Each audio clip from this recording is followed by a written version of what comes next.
សុកសុកទុកបងកណ្ដាលភ្លឺសុំបងចេញទៅមិនអាចទ្រាំនៅទៀតទេគេទៅជាមនុស្សប្រុសដែលស្មោះអូនប្រាកដទើបអូនកំណត់ភាពជួយចត់ឲ្យបងទទួលម្នាក់ឯង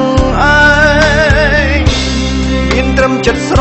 ឡាញ់ទិញមិនបានគ្រប់យ៉ាងដែលអូនត្រូវការគេម្នាក់នោះមានគ្រប់យ៉ាងដែលអូនប្រាថ្នាក្តីស្នេហាអស់ខ្លឹមសារព្រោះគ្មានប្រាំង